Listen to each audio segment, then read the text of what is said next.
دیکھیں ساری جانیں قربان کر دی سیرا کے اندر، لیکن سر کٹایا ضرور ہے لیکن سر جھکایا نہیں ہے، سر جھکایا نہیں ہے۔ حسین کا یہی کربلا کا پیغام ہے، باطل کے سامنے ڈٹ جاؤ، باطل کے سامنے سر نہ جھکاؤ۔ اور کتنا کریم ہے زہرا کا لال، آپ در حسین پہ آ جائیں، ساری زندگی گناہوں میں گزری ہے نا، حسین سے متوسل ہو جائیں، وہ اتنا کریم ہے زہرا کا لال کہ آپ کے سارے گناہ خدا معاف کر دے گا، سارے گناہ معاف کر دے گا۔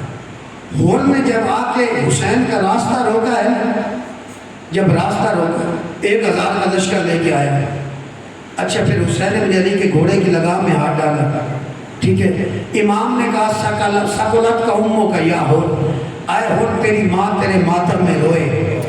میں کافی سوچتا تھا کہ امام نے یہ جملہ کیوں کہا؟ جو امام معصوم ہوتا ہے وہ زبان کا بھی معصوم ہوتا ہے، زبان کا بھی معصوم ہوتا ہے۔ امام نے یہ تانا کیوں دیا اسے؟ یہ تانا نہیں دیا، امام جانتے تھے کہ ہول کے دماغ میں میری ماں زہرا کا احترام ہے، اور یہ احترام اسے لعنت اللہ علیہ کے دائرے سے نکال کے علیہ السلام بنائے گا، علیہ السلام بنائے گا۔ اسی لیے حسین نے یہ جملہ کہا کہ اس کو اپنی ماں یاد کرائی، ماں یاد کرائی۔ جب کہا تیری ماں تیرے غم میں روئے، پلٹ کے کہتا ہے مولا آپ کی ماں کا نام تو میں بغیر وضو کے لے بھی نہیں سکتا۔ یہ وہ زہرا کا اکرام تھا جو حر کو علیہ السلام بنا دیا، علیہ السلام بنا۔ لشکر کو روکا، پانی پلایا حسین نے، اس کے گھوڑوں کو بھی پانی پلایا۔ اگر حسین پانی نہ پلاتے نا یہ اپنی موت آپ مر جاتے ہیں، لیکن یہ تو مر جاتے، یہ کیسے پتہ چلتا حسین کون ہے؟ جو دشمن کو بھی زندگی عطا کرے اسے حسین ابن علی کہتے ہیں۔ پانی پلایا، میں عرض کر رہا تھا کتنا اللہ کی پال ہے حسین، 1000 کا لشکر تھا، کونے میں ایک فوجی کھڑا پیاس کی اتنی شدت سے تڑپ رہا تھا اور سوچ رہا تھا کہ اگر پانی مجھ تک نہ پہنچا تو میں مر جاؤں گا، مر جاؤں گا۔ یہ دل میں سوچ رہا تھا، آنکھیں کھولی تو دیکھا سامنے حسین مشک لیے کھڑے ہیں، حسین مشک لیے کھڑے، اور حسین نے کہا لے پانی پی لے، پانی آرام سے پانی پی لے۔ اتنا کریم ہے زہرا کا لال۔ یہ جو مجلس تبرک، یہ جو نیازیں، یہ جو ذکر ہوتا ہے نا، ان کی عظمت کو سمجھیے گا۔ آغا کوثری، میں ضمن ایک واقعہ عرض کر کے آپ کو آگے منزل مصائب کی طرف لے جاؤں۔ آغا کوثری ایران کے ایک بڑے خطیب تھے۔ 10 محرم کو کچھ بچے ان کے پاس، بڑے مشہور خطیب تھے، 10 محرم کو ان کے پاس کچھ بچے آئے اور کہا کہ آقا صاحب ہمیں 10 منٹ دے دیجئے، ہم بھی ایک پروگرام ہم نے رکھا ہے، آپ نے مولا حسین کی شہادت بیان کر دیں۔ انہوں نے کہا بھئی میرے پاس ٹائم نہیں ہے، میں نے اتنی مجالس پڑھنی ہے، میرے پاس وقت نہیں ہے۔ لیکن جب انہوں نے کہا میرے پاس ٹائم نہیں ہے، دیکھا کہ ان میں ایک چھوٹی سی بچی تھی، وہ سارا قطار رونے لگی۔ جب وہ رونے لگے نا آقا کوثری کا دل گھبرا گیا، انہوں نے کہا چلے میں 10 منٹ کے لیے آؤں گا، 10 منٹ کے لیے آؤں گا۔ اچھا جب 10 منٹ کے لیے آئے نا، انہوں نے مجلس پڑھی، بچوں نے روک لیا، کہا آقا صاحب تھوڑی نیاز بھی کھا کے جائے۔ انہوں نے کہا میرے پاس ٹائم نہیں ہے، مجھے معاف کر دے۔ کہا نہیں تھوڑی سی بات دو، آدھا کپ چائے پی لے۔ آدھا کپ وہ چائے لے کے آئے، چائے انہوں نے ایک گھونٹ بھرا، بچے سائڈ پہ گئے، وہ ٹھنڈی تھی، انہیں مزہ نہیں آیا، انہوں نے چائے گرا دی، بس ختم کر دی، اٹھ کے چلے گئے۔ جب 10 محرم کا دن گزر گیا نا، رات آئی، جب لیٹے نا تو عالم خواب میں رسول کی بیٹی آ گئی، بی بی فاطمہ زہرا خواب میں آئی، کہا آغا کوثری، آغا کوثری آپ کی ایک مجلس آج قبول ہوئی ہے، وہی 10 منٹ کی مجلس جو تو نے بچوں میں پڑھی ہے وہی قبول ہوئی ہے، لیکن آغا کوثری مجھے آپ سے ایک گلہ ہے۔ کہا آقا زادی کیا گلہ ہے؟ کہا وہ آپ نے چائے کیوں اڈیل دی؟ آقا کوثری تمہیں نہیں پتا تھا، وہ چائے میں نے اپنے ہاتھوں سے بنائی تھی، وہ چائے رسول کی بیٹی کہتی ہے وہ چائے میں نے اپنے ہاتھوں سے، اس لیے نیاز کا اور اس کی بے احترامی نہ کیجیے گا، اور کبھی بھی اس کو کوڑے میں اور اس قسم ادھر پھینکنے کی کوشش نہ کیجیے گا، اس کا احترام کرنا سیکھیں۔ کہا وہ بی بی فرماتی وہ میں نے اپنے ہاتھوں سے بنائی تھی، ہاتھوں سے بنائی۔ یہ اسی کا بیٹا حسین ابن علی ہے، اپنے ہاتھوں سے پانی پلایا، اس کے گھوڑوں کو پانی پلایا۔ زینب ام کلثوم کو سب سے پہلے ہور نے بلایا، اور امام حسین کے لشکر کو کربلا کا تیر کھلایا۔ دریائے فرات سے خیمے ہور نے ہٹا دیے۔ 10 محرم تک خط لے کے فوجیں بلواتا رہا۔ جب عاشور کی رات آئی نا، اپنے خیمے میں بڑا بے چین تھا، کیونکہ حسین کے بچوں کے خیموں سے صدا آ رہی تھی العطش، العطش، العطش، ہائے پیاس، ہائے پیاس۔ وہ سمجھ لیا کہ یہ یہاں تک جو نوبت آئی ہے میری وجہ سے آئی ہے۔ اب یہ بڑا بے چین خیموں میں ٹہل رہا ہے، بڑا بے چین کا کان میں ایک صدا آئی، اور اتنا بتا میرے حسین کی خطا کیا تھی، میرے حسین کی غلطی کیا تھی۔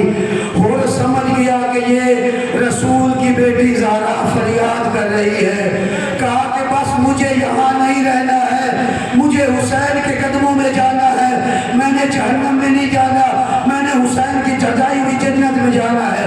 بس آزادارو اپنے بیٹے کو کہا بیٹا میں بہت بڑا مجرم ہوں، میں بہت بڑا مجرم ہوں، بہت بڑا خطا کار ہوں، میری آنکھوں پہ پٹی باندھ دو، میرے ہاتھوں میں جو ہے وہ رسی باندھ دو، اور مجھے لے چلو مجرموں کی طرح۔ جب حسین سامنے آئے تو بتانا، میں حسین کے قدموں میں سر رکھ کے معافی مانگ لوں گا۔ بس آزادارو ہور کا بیٹا علی ابن ہور باپ کو لے کے چلا ہے نا، اس انداز سے جا رہا تھا، چند قدم چلا تو ہور کا بیٹا کہتا ہے بابا اب بدن کانپ رہا ہے، میرے جسم میں لرزہ طاری ہو گیا، میں آگے نہیں چل سکتا۔ کیوں کیا ہوا؟ کہا بابا آپ کو لینے کے لیے شفیع پیغمبر حسین کا اکبر آ رہا ہے۔ ہور کے جسم میں لرزہ طاری ہو گیا، ہور کانپنے لگا۔ کہا بیٹا حسین کہاں ہے؟ زہرا کا لال سامنے آیا تو بتانا۔ چند قدم اور آگے چلے، پھر بیٹا کہتا ہے بابا اب جسم کانپ رہا ہے، میں آگے نہیں بڑھ سکتا۔ کیا ہوا؟ کہا آپ کو لینے کے لیے کملے بنی ہاشم عباس علمدار آ رہا ہے۔ اللہ اکبر، حسین کا مہمان ہے۔ حسین نے کیسے استقبال کیا؟ بس آزادارو تھوڑے قدم چند قدم آگے چلے تھے، اب ہور کا بیٹا بیٹھ گیا۔ بابا میں نہیں چل سکتا، اب مجھ میں ہمت نہیں ہے۔ کہا کیا ہوا؟ کہا آپ کو لینے کے لیے زہرا کا لال علی کا لخت جگر حسین ابن علی آ گیا ہے۔ کہا بیٹا مجھے پتا حسین کے قدم کا ہے، اپنے سر کو حسین کے قدموں میں رکھ دیا۔ کہا مولا بڑا مجرم ہوں، بڑا خطا کار ہوں، مجھے معاف کر دیجئے۔ حسین نے سینے سے لگایا۔ حسین نے کہا ہور تیری ماں نے تیرا نام ہور رکھا ہے، تو دنیا میں بھی آزاد ہے، تو آخرت میں بھی آزاد ہے۔ بس آزادارو ابھی باتیں ہو رہی تھی، باتیں ہو رہی تھی کہ بی بی فضا آئی اور تجھے علی کی بیٹی زینب سلام کہتی ہے، اور نے منہ پہ ماتم کیا۔ اتنا بڑا مجرم اور اتنی عزت علی کی بیٹی نے مجھے سلام بھیجا ہے۔ اگلا جملہ سن کے اور طرف پھر آ گیا۔ کہا فضا نے کہا علی کی بیٹی زینب کہتی ہے اور میں شرمندہ ہوں، کل دشمن بن کے آیا تھا، تجھے پانی پلایا تھا، آج مہمان بن کے آیا ہے، خیموں میں ایک گھونٹ پانی نہیں جو زینب تجھے پیش کر سکے۔ اور طرف کے رہ گیا۔ کہا مولا میں اپنی غلطی کا ازالہ کرنا چاہتا ہوں، مجھے معافی دے دیجئے۔ ہور کے بیٹے نے پہلے اجازت دی۔ ہور کا بیٹا علی ابن ہور میدان میں آیا، بڑی جنگ کی۔ جب زین سے زمین پہ آیا نا، تاریخوں نے لکھا ہے جوان بیٹا تھا، بوڑھا باپ تھا۔ ہور بعد میں پہنچا ہے بیٹے کی لاشے پہ، حسین پہلے پہنچا ہے، اور حسین نے ہور کے جوان بیٹے کا لاشا اٹھایا، ہور کو یہ کہہ کے روک دیا ہور بوڑھا باپ جوان کا لاشا نہیں اٹھاتا۔ میں ہاتھ جوڑ کے کہوں گا مولا اسی مقتل میں ایک وقت آنے والا ہے جب اکبر جیسا جوان بیٹا ہوگا، حسین جیسا بوڑھا